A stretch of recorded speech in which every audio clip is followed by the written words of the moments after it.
महासमन जी के पावन चरणों में कोटि कोटि वंदन। श्रद्धेय मुनिश्री के पावन चरणों में भावभरा वंदन। उपस्थित समस्त श्रावक श्राविका समुदाय, आगम गाथा में कहा गया है, थो वाहारो थो भणियो जो होई थो निदोय वो वही उपकरणो तस्सहु देवा विपणमन्ति तस्सहु देवा विपणमन्ति। इस गाथा में कहा गया है, जो साधक थोड़ा खाता है, थोड़ा बोलता है, थोड़ी नींद लेता है और थोड़ी ही धर्मोपकरण की सामग्री रखता है, उसे देवता भी नमस्कार करते हैं। दुनिया में शक्ति का अपना मूल्य है। शक्ति अगर किसी को नमस्कार करती है तो वह साधना है। साधना के आगे ही शक्ति झुकती है। अगर साधना नहीं है तो वहां पर शक्ति झुकती नहीं है, सामर्थ्य झुकता नहीं है। क्योंकि शक्तिशाली जो व्यक्ति है या जो आत्मा है, तो वे जीव, वे व्यक्ति देखते हैं कि मेरा सर झुक रहा है, मेरी वंदना स्वीकार करने के लायक वह स्थान है या नहीं। तो सर कहाँ झुके कि जहां पर श्रद्धा को स्वीकार करने की शक्ति सामर्थ्य है। तो वह शक्ति और सामर्थ्य किसमें हो सकता है कि जो साधनाशील है उसके भीतर वह सामर्थ्य हो सकता है। या तो जो साधना से सिद्ध हो चुके हैं उनमें सामर्थ्य है, या जो साधना के प्रति अनुरक्त है, साधना में आगे बढ़ गए, उनके चरणों में वह शक्तियां झुकती है। तो ऐसी शक्तियों में एक शक्ति है देव शक्ति। तो देवता किसको नमस्कार करते हैं? तो बताया गया, जो साधक थोड़ा खाता है, अल्पाहारी है। आहार जीवन के निर्वाह के लिए आवश्यक है, परंतु जो अल्प आहार करता, अल्प आहार से अपना जीवन निर्वाह कर लेता है, तो समझना चाहिए कि उसका अपनी इंद्रिय पर कंट्रोल है, रसनेन्द्रिय पर कंट्रोल है, अपनी भूख पर कंट्रोल है। जो अपनी भूख पर कंट्रोल रख सकता है, नियंत्रण रख सकता है, अपने इंद्रियों पर नियंत्रण रख सकता है, वही व्यक्ति साधक हो सकता है। और जिस व्यक्ति का अपनी इंद्रियों पर नियंत्रण नहीं रह पाता है, तो वह साधना में आगे नहीं बढ़ पाता है। क्योंकि व्यक्ति जब इंद्रियों के विषय में उलझा रहता है, तब तक उसे परमात्मा के दर्शन नहीं होते, अपना आत्म साक्षात्कार नहीं होता है। इंद्रियों के जो विषय है वो उसके अवरोधक है, बीच में रोकने वाले पड़ाव है। इंद्रियों का उपयोग करना बुरा नहीं है, इंद्रियों का उपयोग हो रहा है, परंतु जो व्यक्ति उसमें आसक्त हो जाता है, डूब जाता है और विषयों के अंदर लिप्त हो जाता है, वह व्यक्ति साधना में आगे नहीं बढ़ पाता है। तो इसलिए कहा गया कि साधना कौन कर पाएगा, साधना कौन सिद्ध कर पाएगा, तो उसके लिए पहला जो बिंदु है वह है कि थोड़ा आहार थोड़ा करे, भोजन थोड़ा करे।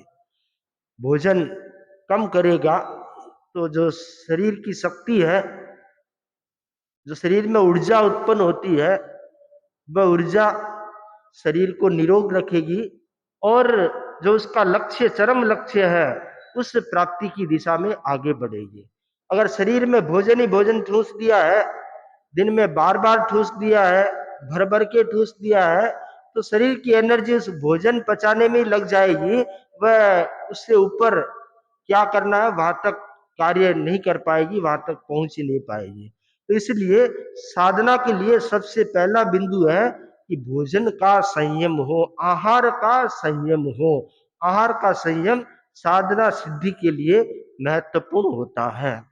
भगवान महावीर ने जब साधना प्रारंभ की, तप के साथ साधना प्रारंभ की, दीक्षा ली तप के साथ ली, और छद्मस्त काल में कितनी कितनी तपस्या की, कितना आहार का संयम किया।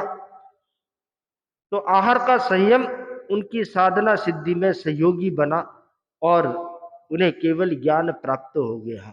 एक भगवान महावीर नहीं, जितने भी साधक पुरुष हुए हैं वो आहार संयम पर पहले ध्यान देते हैं।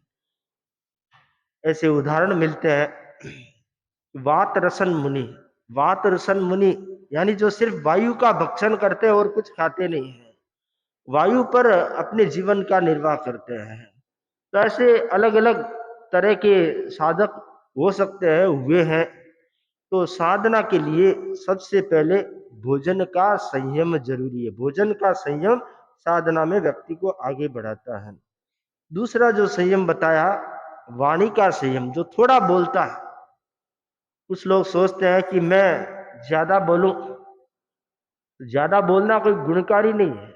जहां आवश्यक होता है वहां अगर ज्यादा भी बोलना पड़ता है तो वह नुकसानदेह नहीं है, परंतु जहां आवश्यक नहीं है वहां चार शब्द भी अतिरिक्त बोले जाते हैं तो वह गुणकारी नहीं होता है। तो अनावश्यक न बोलना, और आवश्यक में भी जितना सीमित शब्दों में जवाब दे सके, सीमित शब्दों में अपनी बात कह सके, तो वह अपनी एनर्जी को बनाए रख सकता है, बचाए रख सकता है। आचार्य श्री महाश्रमण जी को हम सभी देखते हैं, कितने कम शब्दों में अपनी बात कह देते हैं। उनका एक एक शब्द अर्थवान होता है।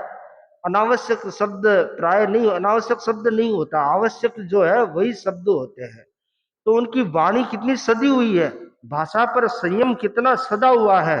तो इस प्रकार का भाषा का संयम सदता है, तब उसे देवता नमस्कार करते हैं, उसे सिद्धियां प्राप्त होती है।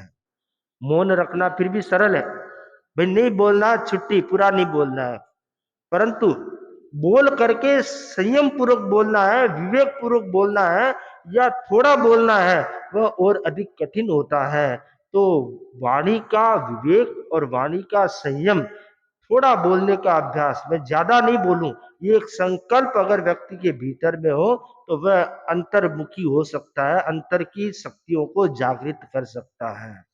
जो व्यक्ति वाचाल होगा तो वह असत्य भी बोल सकता है, मायापूर्ण आचरण भी कर सकता है, अपशब्दों का प्रयोग भी कर सकता है, कटु कठोर शब्दों का प्रयोग भी कर सकता है। ज्यादा बोलेगा तो कुछ न कुछ बोलने के लिए मसाला चाहिए, और बात बनाने के लिए कुछ न कुछ चाहिए, तो बात बनाएगा तो उसमें कुछ न कुछ असत्य का मिश्रण हो सकता है। तो इसलिए जो कम बोलेगा वह वाणी पर विराम लगा सकेगा, वाणी पर संयम कर सकेगा। तो वह साधक होता है जो वाणी का संयम रखता है, वाणी का प्रयोग कम से कम करने का लक्ष्य रखता है। तो वाणी का संयम रखने का प्रयास करे। तीसरा जो बताया है, जो थोड़ी नींद लेता है। नींद किसको ज्यादा आती है? जो ज्यादा खाता है उसको नींद ज्यादा आती है। एक सीधी सी बात है कि अन्न पेट में जाएगा तो प्रमाद उत्पन्न करेगा, दीपक जलेगा तो थोड़ा बहुत धुआं तो होगा ही होगा उसका। तो ठीक उसी प्रकार अन्न शरीर में जाएगा तो वह थोड़ा बहुत प्रमाद नींद रूप में कुछ न कुछ पैदा करे, आलस्य पैदा करेगा। तो भोजन का संयम होगा तो नींद का भी अपने आप संयम हो जाएगा, नींद कम आएगी, और नींद कम आएगी तो ज्यादा समय भगवत भक्ति में लगाएगा, अपनी आत्म आराधना में लगाएगा। और जिस व्यक्ति को नींद ज्यादा आती है, आवश्यकता से अधिक सोता है, आवश्यकता से अधिक सोने का प्रयास करता है, तो वह अपनी आत्म आराधना से वंचित रह जाता है। आगमों में कहा गया है, पुराने संत कहते थे कि प्रातःकाल की बेला में, ब्रह्म मुहूर्त में कोई अगर स्वाध्याय नहीं करे, आत्मचिंतन नहीं करे, वह मरकर देवलोक में उत्पन्न होता है। और वहां देव सभा में, जैसे यहाँ मीटिंग होती है, कोई लोग बोलते हैं तो किसी किसी का बोलना तो अच्छा लगता है, भाई हाँ बोलिए, आप बोलिए, और कोई कोई बोलता है लोग उसको बैठा देते हैं, भाई तुम नहीं बोलो तो अच्छा है। तो वैसे ही देव सभा में जब वह बोलने के लिए खड़ा होता है तो दूसरे देव क्या कहते हैं, माँ बोल मत बोल मत बोल, उसको बोलने नहीं देते हैं। क्यों नहीं बोलने देते? कि तुमने ब्रह्म मुहूर्त में उठकर धर्म जागरणा नहीं की, स्वाध्याय नहीं किया, आत्मचिंतन नहीं किया, तुमने धर्म जागरणा नहीं की, इसलिए तुम बोलने के अधिकारी नहीं हो। कितनी बड़ी बात है। तो जो नींद कम लेगा वह ब्रह्म मुहूर्त में उठ करके अपना आत्म आराधना कर पाएगा, स्वाध्याय कर पाएगा, और जो नींद में रत होगा वह नहीं कर पाएगा। निश्चित तरह है।